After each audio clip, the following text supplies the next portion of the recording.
Saúdo a todos com a graça e a paz do nosso Senhor Jesus Cristo. Amém? Meus amados, eu convido vocês a abrir suas Bíblias em Filipenses, capítulo 2, e vamos ler dos versos 5 ao 8. Filipenses 2, dos versos 5 ao 8.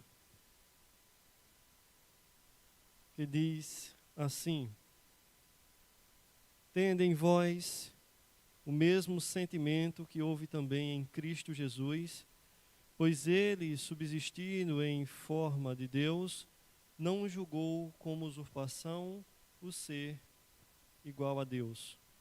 Antes, a si mesmo se esvaziou, assumindo a forma de servo, tornando-se em semelhança de homens, e reconhecido em figura humana, e a si mesmo se humilhou, tornando-se obediente até a morte e morte de cruz.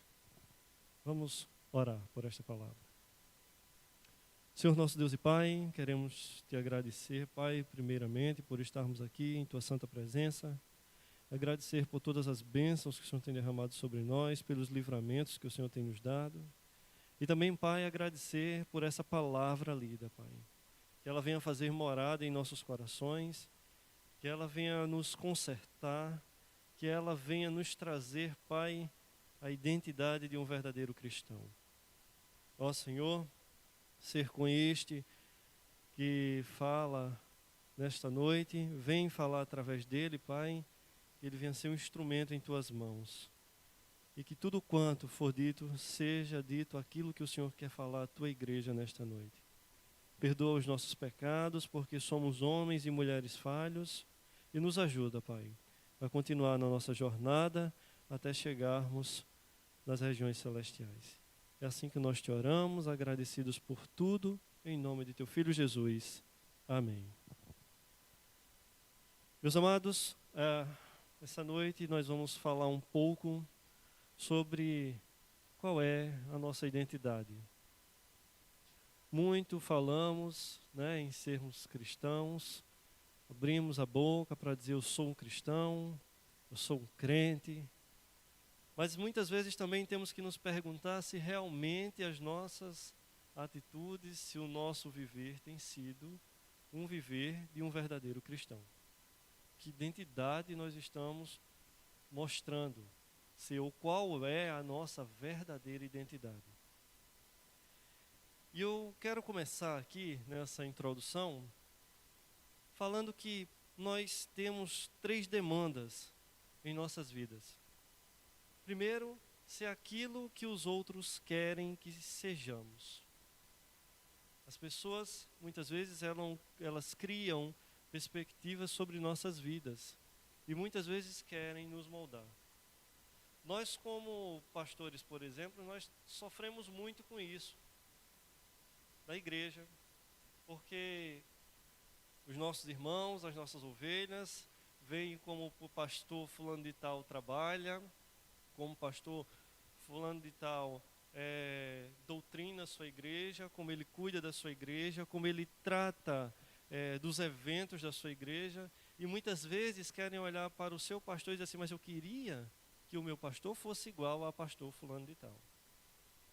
Porque pastor fulano de tal, na época do São João, ele faz o São João Gospel, porque na época do Carnaval, ele faz o Carnaval Gospel, e nós achamos que com isso a igreja enche e traz gente, a gente consegue trazer jovem, a gente consegue trazer aquele cara que não queria ouvir o Evangelho, a gente vai trazer a nossa conhecida que sempre ouviu o Evangelho de uma forma mais engessada, e agora existe uma forma diferente da gente trazer esse povo para a igreja. Então quer nos moldar. E acaba esquecendo da forma que a palavra mostra como devemos seguir. Ou como Deus quer moldar cada um de nós.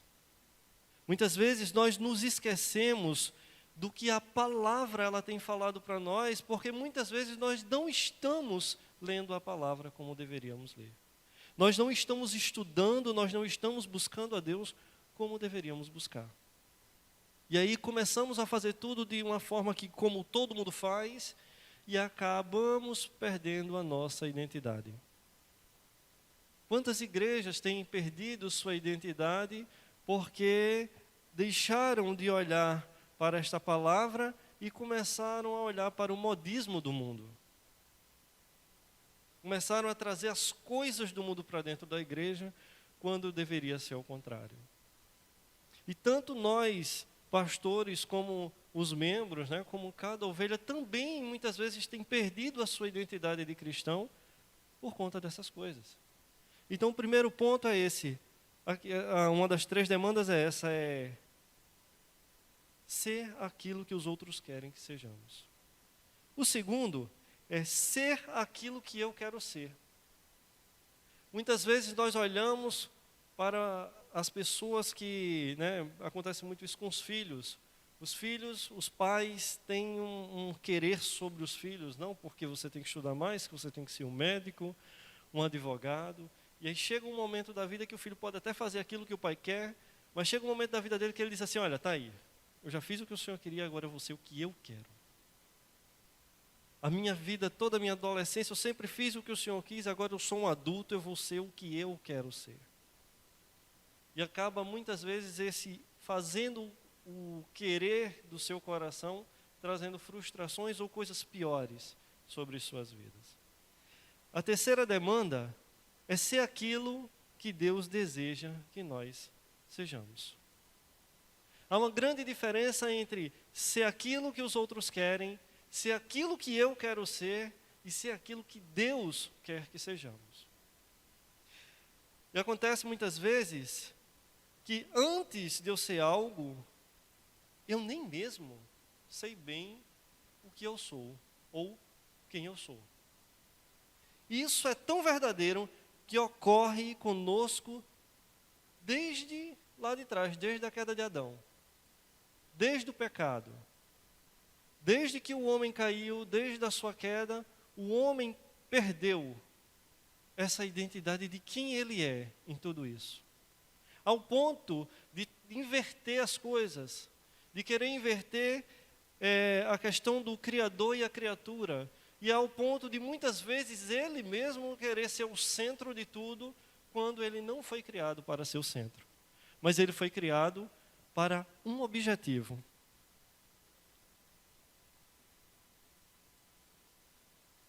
E amados, se o pecado fez isso conosco, se a queda fez isso conosco, nós não sabemos verdadeiramente quem somos, mas saberemos quando Deus primeiramente for revelado a nós. Agostinho, ele diz o seguinte, que aquele conhecimento que nós temos de nós mesmos, ele está vinculado ao conhecimento que nós temos de Deus. Se não soubermos quem é Deus, ou se não soubermos quem Deus é, não teremos um conhecimento verdadeiro de quem somos nós. Se eu não conheço a Deus, possivelmente eu não sei quem eu sou. Eu posso criar projeções de mim, eu posso criar ideias do que eu sou, mas verdadeiramente eu não saberei quem eu sou. Quanto mais eu conheço a Deus, e mais eu entendo quem eu sou. E só terei esse conhecimento verdadeiro se, e somente se, eu recorrer às Santas Escrituras. Pois ela é a palavra de Deus, e é através dela que Deus se revela a mim e me diz quem Ele é, quem eu sou e o que Ele quer de mim. Temos que entender essas 3 perspectivas. Primeiro, quem a Escritura diz que Deus é? Quem Ele diz através da sua palavra, quem eu sou e o que Ele quer de mim. Se eu não compreender esses 3 pontos, eu estou com um conceito muito errôneo de quem sou eu. E quando eu abro a boca para dizer que sou cristão, eu preciso primeiramente recorrer às Escrituras, a qual me mostra que Jesus é o nosso belo exemplo, ou o nosso primeiro exemplo. Exemplo de quê? Daquilo que Deus quer que eu seja e não do que os outros querem que eu seja, ou até mesmo do que eu quero ser. Ela expressa a vontade do Pai sobre mim, sobre a minha vida, sobre a sua vida, e é a partir daí que começamos a entender qual é a nossa verdadeira identidade, ou qual é a nossa identidade. O melhor remédio para nós, como igreja, é olhar para Jesus e seguir seus passos. Se eu olho para Jesus e sigo os seus passos, se eu começo a imitá-lo, se eu sigo o seu exemplo de espírito servil, aí sim eu começo a mostrar uma identidade cristã. Se eu não tenho Cristo como referência na minha vida, com certeza eu posso ser qualquer coisa, menos um cristão, menos um filho de Deus. Porque se nós não seguirmos o exemplo de Cristo, se não seguirmos o exemplo do Filho de Deus, como eu vou ser um filho de Deus? Como eu terei essa característica de filho se eu não sigo o exemplo principal a ser seguido? O melhor remédio para nós é olhar, é imitar a Cristo. E há 4 verdades que precisamos destacar sobre a identidade de ser cristão, olhando para a humilhação que Cristo sofreu. A humilhação de Cristo. O primeiro está no verso 5. E o verso 5 e 6, que vai dizer assim, olha, de sorte que haja em vós o mesmo sentimento que houve também em Cristo. E que sentimento é esse? Que sendo em forma de Deus, não teve por usurpação ser igual a Deus. Amados, Cristo voluntariamente abriu mão de seus direitos. E por que ele fez isso? Jesus, antes da sua encarnação, ele foi coigual a Deus, coeterno e co-substancial com o Pai e com o Espírito Santo. Ele sempre foi revestido de glória e majestade.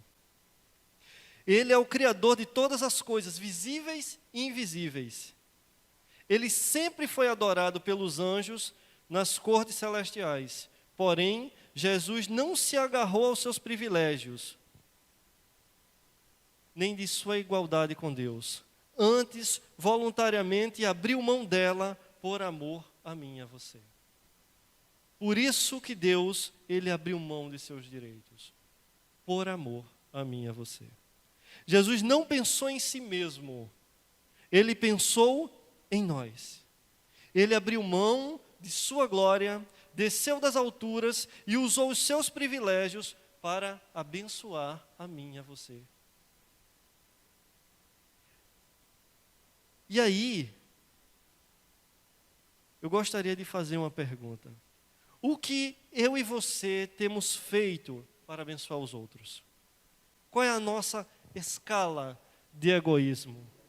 E qual é a nossa escala de humildade e bondade? Cristo abriu mão de tudo, da sua glória, por amor a mim e a você, ao ponto, como a gente vai ver mais para frente, de morrer. E não uma morte qualquer. Jesus usou os seus privilégios celestiais para o bem dos outros. A sua palavra nos diz que ele andou por toda parte, fazendo bem e curando a todos os oprimidos. Cristo se doou e se humilhou por nós, e agora chegou o momento da pergunta. E nós? O que temos feito? como cristão, até que ponto tem sido essa doação nossa para o Evangelho, para com o próximo, pelas vidas que estão lá fora, perdidas, por aqueles que ainda não ouviram o Evangelho, para aqueles que ainda não sentiram o abraço do amor de Deus, para aqueles que não sentiram a glória de Deus aproximar-se ou ser derramada por eles.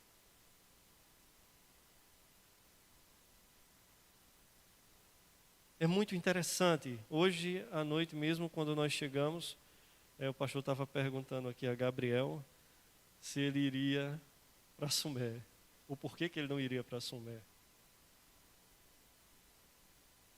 Estamos na metade do ano, né? Passamos da metade já do ano, né? Aí vem a pergunta, será que o coronavírus vai impedir mais essa obra? Até que ponto nós vamos voluntariamente abrir mão dos nossos medos, dos nossos comodismos, da nossa fortaleza, para entrarmos num campo de batalha para falar do Evangelho, para falar do amor, para cravar esse amor nos corações, para destampar os ouvidos com esse Evangelho, para tirar as vendas dos olhos com esta palavra, para quebrar os corações de pedra com essa boa nova. Sabemos que a nossa missão é o ir. É o ir, chega lá, deixar a palavra e de certo o Espírito Santo fará o resto. Mas a gente tem que lembrar, quem irá levar essa mensagem? Ainda ontem, eu e o pastor Sérgio, nós conversávamos e ele falou algo muito interessante. Esse é o momento de sermos igreja. O momento de mostrarmos a glória de Deus, glorificarmos o nome do Senhor. Não é pelo fato de não estarmos todos aqui dentro que não podemos falar desse amor e não podemos levar desse evangelho, esse evangelho. Pelo contrário, esse é o momento de fazermos o ID, porque estamos fora dessas quatro paredes. Estamos no nosso dia a dia. Estamos vivendo o dia a dia que todo mundo está vivendo, numa mesma igualdade.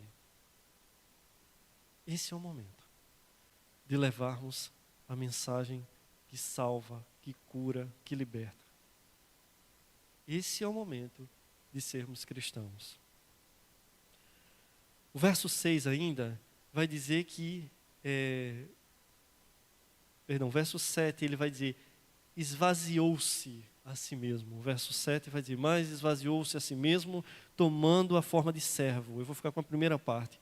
Mas esvaziou-se de si mesmo. O Filho de Deus deixou o céu, a glória, o seu trono e fez-se homem. Se encarnou. Cristo não deixou ou não tirou de si a sua identidade de ser Deus, mas deixou o seu status celestial. Cristo renunciou ao seu ambiente de glória. Ele pôs de lado sua majestade e glória, mas permaneceu Deus. Ele demonstrou a natureza de Deus na natureza de um escravo, de um homem. Jesus renunciou a tudo, até mesmo a sua própria vida, como está escrito lá em João 10, 11. Paulo escreve sobre esse sublime mistério da humilhação de Cristo para ensinar a igreja acerca da humildade nos relacionamentos. Como temos nos relacionado? Como temos estendido a mão? Não somos nada sem Deus e continuaremos a ser nada se não nos submetermos a Ele e a sua glória. Muitas vezes nós temos nos pegado a muita coisa. Mas eu sou isso, eu sou aquilo. Eu fiz um seminário nos Estados Unidos, vou pregar na favela de Mangabeira. Eu fiz um mestrado na Alemanha, vou pregar nos Colibris.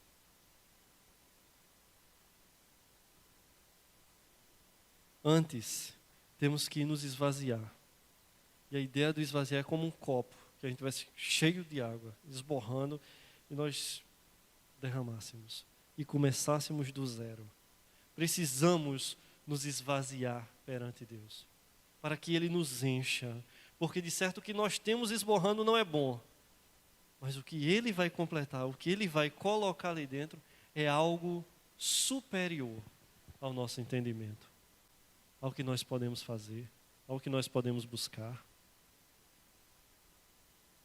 Nós não somos nada mais do que feituras de Deus, criaturas de Deus. Ainda filhos de Deus, adotados pelo sacrifício de Cristo, pelo seu grande amor, pelo seu querer. Não somos nada sem Ele. E tudo que nós tivermos, nós vamos fazer a mesma coisa que Paulo. Tudo que adquiriu de conhecimento, se não vir da parte de Deus, é tudo esterco. Não adianta, não vale. É como você pegar um galão de gasolina, em vez de pôr gasolina, você colocar um monte de água. E se o seu carro faltar gasolina e precisar de andar, se você botar água lá, ele não vai resolver, vai? Não. A menos que entre gasolina lá. Se nós não fizermos o que Deus nos fez para fazermos, ou que Deus coloca em nossas vidas para fazermos, não fazemos nada. Não adianta. Não adianta ter dom, não adianta ter... Não adianta. Ah, eu tenho o dom de tocar guitarra de costa. Se eu não louvar a Deus com isso, não adianta de nada. Eu sou o maior instrumentista. Se essa minha função, ação, ou tudo que eu tenho ali, se isso não glorificar a Deus, não adianta de nada. Não adianta ter uma boa oratória, não adianta conhecer a Bíblia de capa a capa, se eu não faço aquilo para agradar a Deus. Não adianta nem eu falar do Evangelho a outros, se verdadeiramente eu também não crer. Embora o Espírito Santo é capaz de mudar aquele coração ali que está ouvindo a mensagem, para dar uma surra naquele que está falando da boca para fora. Tudo isso nós temos que entender. Tem uma frasezinha muito antiga, que diz: eu sem Deus nada sou, e Deus sem mim continua sendo Deus.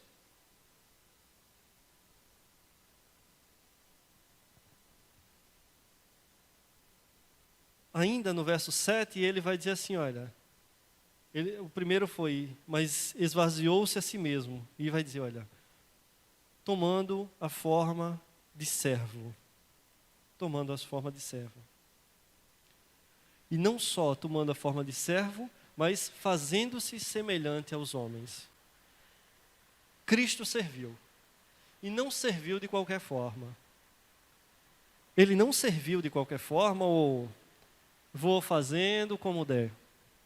O eterno Filho de Deus não nasceu em um palácio. O Rei dos Reis não deitou num berço de ouro. Ele nasceu numa manjedoura, cresceu numa carpintaria e morreu numa cruz. O Filho de Deus, o eterno Filho de Deus, o Rei dos Reis. Ele não veio ao mundo para ser servido, mas para servir, como está em Marcos 10:45. Jesus não fingiu ser um servo, ele serviu verdadeiramente. Ao ponto dele mesmo dizer, lá em Lucas 22:27, pois no meio de vós eu sou como quem serve. Tem uma frase que eu aprendi muito antiga, eu não vou dizer agora, eu não lembro quem foi que disse essa frase, que diz assim: quem não vive para servir, não serve para viver. Se eu não nasci para servir a Deus, se eu não nasci para servir o meu próximo, ao meu irmão, se eu não nasci para servir na obra, para que eu servi? Eu nasci. Qual o objetivo da minha vida aqui na terra? Apenas pecar? Apenas ofender a Deus? Apenas para ser inimigo de Deus? Para não ter serventia nenhuma, porque até se a gente olhar, um saquinho de areia a gente coloca ali perto da porta para segurar a porta, para a porta não bater. Até um saquinho de areia tem serventia. E você? Qual a serventia que você tem nesse mundo? A gente tem que analisar. Deus, Ele nos dá talentos, Deus, Ele nos dá dons, nos dá força, nos dá entendimento. E para que nós estamos usando tudo isso? Ou em quê? Ou estamos cavando um buraco e enterrando tudo isso? Acaso não vai chegar o tempo de Deus, de chegarmos perante Deus e Ele perguntar: e aquele dom, e aquele talento que eu te dei, tu fizesse o quê com aquilo? Se tu fosse criado tão somente para me servir, para me adorar, para me glorificar, o que tu contribuíste para o reino? Temos que pensar nisso. E temos que pensar nisso todos os dias. Haverá um tempo da prestação de contas. Embora temos que lembrar que mesmo que nós façamos tudo o quanto Deus nos colocar para fazer, nos levantar para fazer, não estaremos fazendo mais do que a nossa obrigação. Nós somos criados para isso. Para glorificar a Deus, para adorá-lo. Se nós não fizermos isso, nós somos inimigo dele. Somos criaturas rebeldes, que nega ao chamado daquele o qual o criou e o fez para aquilo. É a mesma coisa que se fazer um martelo e na hora de usar o martelo não servir para nada. Imagine o ferreiro, ele prepara, faz um martelo para bater com aquele martelo, e quando vai bater com aquele martelo não serve para bater. Então, para que serventia tem ele? Se uma enxada foi feita para cavar e revolver a terra, se ela não fizer aquilo, qual função terá ela? A não ser descartada. E assim somos nós. Nós fomos feitos para adorar. Esse foi o objetivo. Para glorificar a Deus. Jamais qualquer servo serviu com mais lealdade, devoção e irrepreensível obediência do que Jesus. Ele serviu aos pecadores, às meretrizes, aos cobradores de impostos, aos doentes, aos famintos, aos tristes, aos enlutados. Ele serviu a todos. Ele serviu a todos. Não foi a uns ou a alguns, mas ele serviu a todos. E muitas vezes temos posto os nossos cargos à frente do serviço. Eu não faço isso porque eu sou um diácono. Eu não faço isso porque eu sou um presbítero. Eu não faço isso porque eu sou do Ministério Louvor. Por quê, pastor? Eu tenho que vir lavar a igreja, eu sou do Ministério Louvor. Por que eu tenho que vir arrumar as cadeiras da igreja? Porque eu sou um pastor. Que história é essa de diácono? Esquecemos que todos somos servos. Todos fomos chamados para fazer tudo isso. Tudo isso. Fomos chamados para limpar o chão, como fomos chamados para evangelizar. Como para visitar o irmão doente, embora nesse momento ninguém pode visitar ninguém, mas fomos chamados para levar uma palavra de conforto, uma palavra de ânimo. Não somos melhores ou piores pelas coisas que fazemos. Nem na nossa vida secular, não há diferença entre um médico e um gari, porque todos necessitam de todos. A mesma coisa que acontece na vida secular acontece conosco aqui na igreja. Não existe porque eu pastor, eu sou o maioral e eu sou o camaradinho aqui, o porteiro, né? Como algumas igrejas têm até a função de porteiro, todos estão no mesmo patamar. E tem mais. E quanto maior o cargo na igreja, maior é o servo. Se é um pastor, ele tem a obrigação de estudar mais, ele tem a obrigação de buscar mais, de pesquisar mais, de se corrigir mais, porque ele tem que trazer alimento para todas as ovelhas. Ele tem que ser servo de todos. Ele tem que orar por todos. Ele tem que buscar visitar todos. Ele tem que conhecer todos. É muito fácil, muitas vezes, a gente dizer assim, olha, na igreja o pastor não sabe nem meu nome. Aí todo mundo sabe o nome do pastor. Ora, todo mundo sabe o nome de um pastor. Mas imagine um pastor saber o nome de 600 ovelhas. 1000 ovelhas. De uma vez só.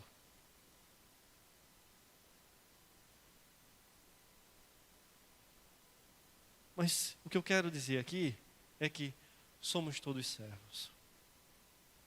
E temos que dar glórias a Deus por sermos servos. E pedir a Ele que nos ajude a sermos servos bons e fiéis. Tem mais essa. Temos que pedir a Deus que nos ajude a caminhar no seu caminho. No caminho que Ele propôs a cada um de nós. Para que quando chegar o último dia, a gente possa dizer assim, olha, Deus, com toda a sua força, com tudo aquele empurrãozinho que o Senhor me deu, está aqui a obra que o Senhor colocou em minhas mãos. Estou agora prestando conta daquilo que o Senhor colocou para eu fazer.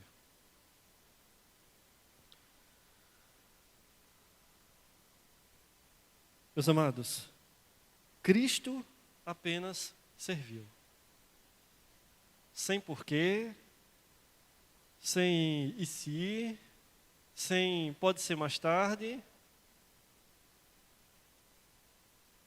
Quando a gente vai olhar para a palavra, no momento que ele está lá orando e já estão vindo buscar ele, ele vai dizer, Senhor, passa de mim esse cálice. Mas imediatamente ele foi lá e disse, mas como passar se eu vim para isso?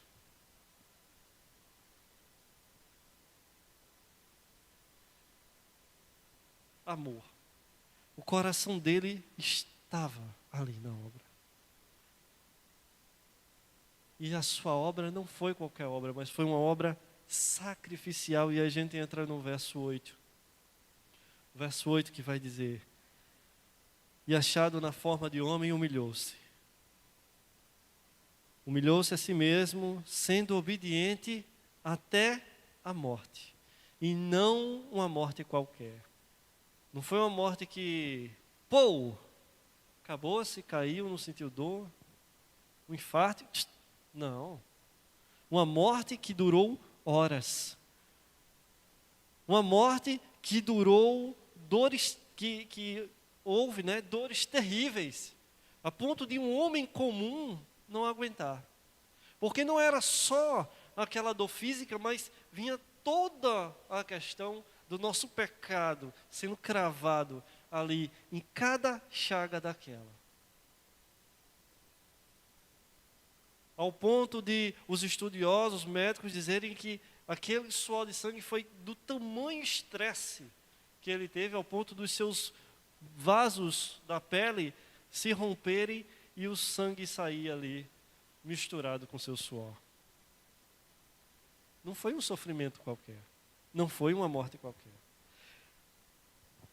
Muitas dessas pessoas estão prontas para servir os outros, desde que isso não lhes custe nada. Pode ser no meu tempinho livre. Pastor, ei, vamos evangelizar. Eita, pastor, pode ser naquele, né? Vou arrumar um tempinho. Aí depois que viu que já marcou lá, praia, cinema. Ah, pastor, estou com um tempinho. Ó, uma horinha, viu, pastor? Não pode passar não, porque depois tem Chicago Fire que eu quero assistir, não dá, né? A gente ri, mas é sério. É sério? Muitos, sim, estão prontos para servir, desde que isso não lhe custe nada e principalmente sofrimento. Se for custar sofrimento, ei pastor, aí olha, já basta o sofrimento de Cristo na cruz, né? Não precisa sofrer não. Jesus Cristo serviu sacrificialmente e foi obediente até a sua morte. Não uma morte comum, mas uma dura e perversa morte de cruz. Esvaziou-se e humilhou-se quando se fez homem servo, mas desceu às profundezas da humilhação quando suportou a morte de cruz. De fato, Cristo desceu a este inferno, o inferno do Calvário. Mas eu vou perguntar a você, por que que ele morreu naquela cruz?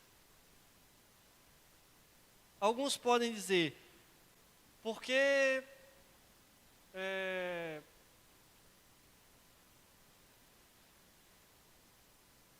deixa-me ver aqui. Porque ele foi traído. Não é? Alguém pode dizer, porque ele foi traído. Mas não foi por isso. Ele foi para aquela cruz porque o Pai o entregou por amor e ele, a si mesmo, se entregou por nós. Ele morreu por nossos pecados. Creiam, nós o crucificamos. Nós estávamos lá no Calvário não como plateia, mas como agentes da sua crucificação. Os nossos pecados prenderam ele naquela cruz. Os nossos pecados chicotearam ele até ele ser cortado. Os nossos pecados foi cuspido na cara dele. Os nossos pecados fez ele suar sangue. Os nossos pecados gritaram em seus ouvidos, com palavras chulas naquele momento. E a pergunta que eu venho fazer, mais uma pergunta que eu venho fazer a vocês é: como cristão você está disposto a servir e se sacrificar pelo seu irmão, como Cristo fez? Eu me pergunto isso todos os dias. Senhor, eu como cristão eu tenho que estar preparado para isso. Não como pastor, mas como Cristo, ou como cristão. Como cristão, sem cargo, sem função, eu quero saber como cristão, será que eu estou disposto a me doar pelo meu irmão? A ponto de sofrer pelo meu irmão, como muitos missionários saem dos seus países e vão para países de língua estranha, de tudo estranho, cultura, e sofrem pelo evangelho, e não sofrem de qualquer forma, mas muitas vezes chegam até morrer por esse evangelho. Aí eu pergunto, será que você está disposto a um dia ouvir seu pastor chegar e dizer assim: irmão, ore porque Deus tem mostrado você lá na África, tem mostrado você lá na China, lá no Japão, pregando o evangelho. Qual seria a sua resposta? Eu me pergunto, qual seria a minha resposta? Será que eu olharia para o pastor e dizer: pastor, eu vou começar a orar agora, vou arrumar logo um curso rápido lá da língua lá para eu poder... Será que eu estaria disposto a dizer isso? Será que estamos dispostos a entregar nossa vida pelo evangelho? Como fez Paulo, como fez os apóstolos, como tem feito tantos os irmãos que saem daqui e vão para os seus locais de missão, como os que saem daqui do interior ou daqui da cidade e vão para o interior também sofrer por questão de seca, por questões de tudo isso, mas disposto a levar o evangelho? Será que eu tenho me preparado para isso? Para, se Cristo falar comigo, eu estar pronto para ir? Dizer: eis-me aqui, envia-me a mim. É bonito, né?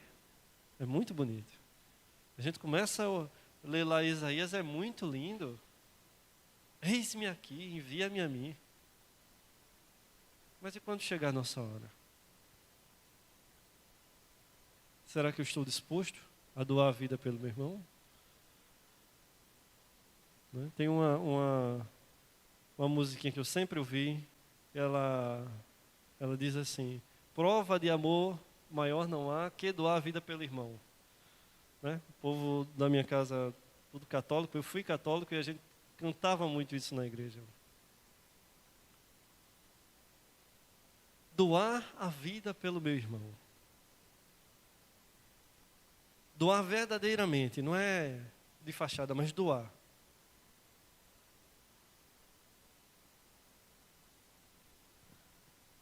Meus amados, a gente tem que ter no coração o que diz 1 Coríntios 6,19. Ou não sabeis que o vosso corpo é o templo do Espírito Santo, que habita em vós, proveniente de Deus, e que não sois de vós mesmos. Quando a gente lembrar que nós não somos de nós mesmos, mas somos templo do Espírito Santo, somos criatura, feitura e filhos de Deus, somos seus servos, escravos libertos, mas escravos do seu amor, da sua bondade e da sua misericórdia. Aí vamos entender o que é ser um verdadeiro cristão. Aí vamos entender qual é a identidade cristã. Ou que identidade nós temos. Temos que estar dispostos, amados, a sermos verdadeiros. Se somos de Cristo, então caminhemos como os que são de Cristo. E se não somos, arranquemos nossa máscara antes que ela grude de vez na cara, e nós achemos e levemos uma vida achando que somos, convencidos e não convertidos, né? Porque tem muita gente que ele é convencido, mas não é convertido, ele não sabe, ele está ali, mas está sendo levado. Eu vou levando. O pastor me chama, tal, tem vezes que eu vou, tem vezes que eu não vou. Ele pede algo, ele quer me colocar um compromisso mais sério, mas eu vou escapando por ali. Um dia eu assisto o culto, 3 dias eu dou uma fugida. Temos que parar e analisar. O que nós queremos para as nossas vidas?